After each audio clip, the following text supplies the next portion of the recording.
ఎందుకంటే కాంగ్రెస్ పార్టీకి సంబంధించిన ముఖ్యమంత్రి యనుమల రేవంత్ రెడ్డికి నిజంగా తలనొప్పిగా మారిందా? ఓ పక్కన రాష్ట్రానికి సంబంధించిన మంత్రులు సహకరించకపోవడం, ఇంకో పక్కన ఢిల్లీకి సంబంధించిన ఏఐసీసీ నుంచి కూడా కాస్త వ్యతిరేక ఋతుపవనాలు కనిపిస్తున్నాయి, వినబడుతున్నాయి అనేది ప్రచారం అయితే జరుగుతుంది. అసలు ఏం జరిగింది అనేది ఒక్కొక్కటిగా లెక్క తీసే ప్రయత్నం మొదలు పెడదాం. అయితే నిన్న మీరందరూ కూడా చూడొచ్చు, వరంగల్ జిల్లాకు సంబంధించి వరంగల్ తూర్పు నియోజకవర్గానికి ప్రాతినిధ్యం వహిస్తున్న కొండా సురేఖ దేవాదాయ శాఖ మంత్రిగా కొనసాగుతున్నారు. ప్రస్తుతం ఉమ్మడి వరంగల్ జిల్లాకు సంబంధించి వరంగల్ తూర్పు నియోజకవర్గం నుంచి వారు మెంబర్ ఆఫ్ లెజిస్లేటివ్ అసెంబ్లీ సభ్యులుగా కొనసాగుతున్నారు. నిన్న వారి పుట్టినరోజు ఆగస్టు 19వ తేదీ, నిన్న వారి పుట్టినరోజు సందర్భంగా అయితే వాళ్ళ కుమార్తె కొండా సుష్మిత పటేల్ చేసిన వ్యాఖ్యలు రాష్ట్ర రాజకీయాలలో సంచలనంగా మారాయి. నిజానికి అసలు ఏం జరిగింది? కొండా సుష్మిత ఎందుకు ఇలాంటి వ్యాఖ్యలు చేయాల్సి వచ్చింది, చేయాల్సిన అవసరం ఏంటి అనేది కూడా మీ అందరికీ ఒక్కొక్కటిగా నేను చూపించే ప్రయత్నం చేద్దాం. ఒకసారి మీరు చూడండి, ఒక్కసారి కొండా సురేఖ కూతురు అంటే కొండా సుష్మితకు సంబంధించి ఏం వ్యాఖ్యలు చేసింది అనేది మనం ఒక్కొక్కసారి చూసే ప్రయత్నం చేద్దాం. మీరందరూ గతంలో చూసారు, రాష్ట్రంలో కొండా సురేఖకు సంబంధించిన ఓఎస్డీగా ఉన్న వ్యక్తికి సంబంధించి కనతిలో గన్ పెట్టాడు. అతను ఏది డెక్కన్ సిమెంట్కు సంబంధించిన యజమానిని రోహిన్ రెడ్డికి దగ్గరికి తీసుకొచ్చి ఆయన టేబుల్ ముందు కూర్చోబెట్టి ఆయన కనతిలో గన్ను పెట్టి బెదిరించి మరీ బ్లాక్మెయిల్ చేశారు అంటూ దానికి సంబంధించిన మొత్తం ఎఫ్ఐఆర్ను కూడా ప్రస్తుత మంత్రిగా కొనసాగుతున్న ఉత్తమ్ కుమార్ రెడ్డి ఎఫ్ఐఆర్ ఇవ్వడం, దాని తర్వాత పోలీసులు రంగప్రవేశం చేయడం, కానీ అతన్ని అరెస్టు చేయకుండా కాపాడుకున్నది కొండా సురేఖ. అప్పుడు ఆ సందర్భాలలో కూడా కొండా సుష్మిత పటేల్కు సంబంధించి చాలా భయంకరమైన విషయాలను బయటపెట్టింది. ఆ తర్వాత నిన్నటి రోజు అంతకంటే భయంకరమైన విషయాలను కూడా బయటపెట్టింది. వాటన్నింటిని కూడా మనం చూద్దాం.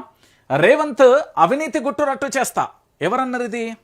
రాష్ట్రానికి సంబంధించిన మంత్రి గారి కుమార్తె కొండా సుష్మిత పటేల్. ఎవరు? కొండా సురేఖ, కొండా మురళికి సంబంధించిన వారి యొక్క కుమార్తె.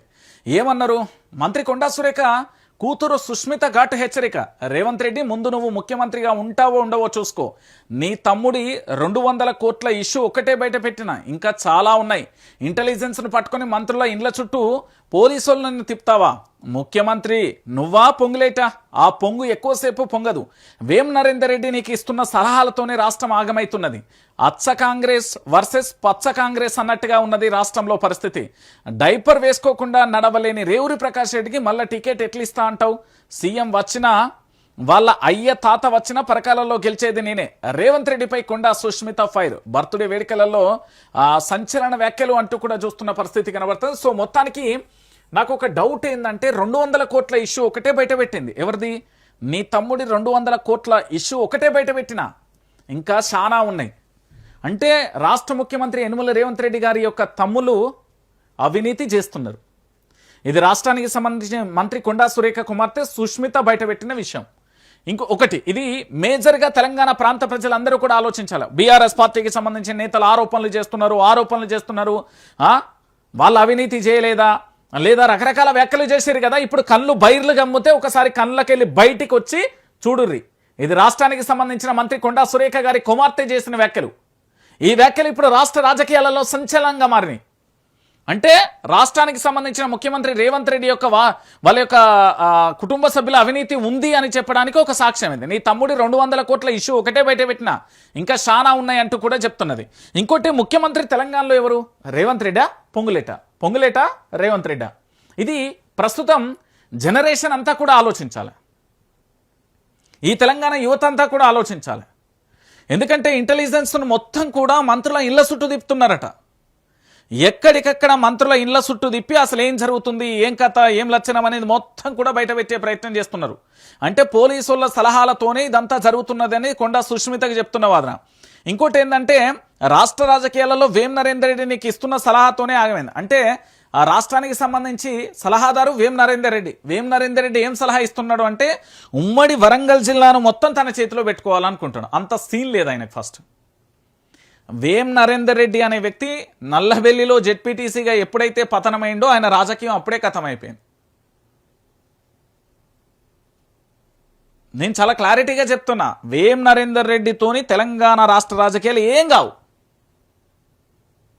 ఇంకొక విషయం ఏంటంటే తెలిసి చేసిందో తెలియక చేసిందో, సమాచారం ఉండి చేసిందో సమాచారం లేక చేసిందో, ఆవేశంలో అన్నదో అని మీరందరూ అనుకోవచ్చు. కానీ నిజం రేవంత్ రెడ్డి యొక్క ముఖ్యమంత్రి పదవి ఎప్పుడైనా పోవచ్చు. మీరు ఇది చాలా క్లారిటీగా కూడా గుర్తుపెట్టుకోవాలి. ఇంకోటి ఏంటంటే రేవంత్ రెడ్డి జంజీకి టికెట్లు ఇస్తా అని నువ్వు డైపర్లు వేసుకుంటే గానీ నడవలేని రేవూరి ప్రకాష్ రెడ్డికి మళ్ళా పరకాల టికెట్ ఇస్తా అంటావా? కాంగ్రెస్లో ఎమ్మెల్యేగా ఎవరుండాలో నిర్ణయించాల్సింది అధిష్టానమే. అసలు ముందు నువ్వు సీఎం ముఖ్యమంత్రిగా ఉంటావో ఊడిపోతావో అనుమానమే.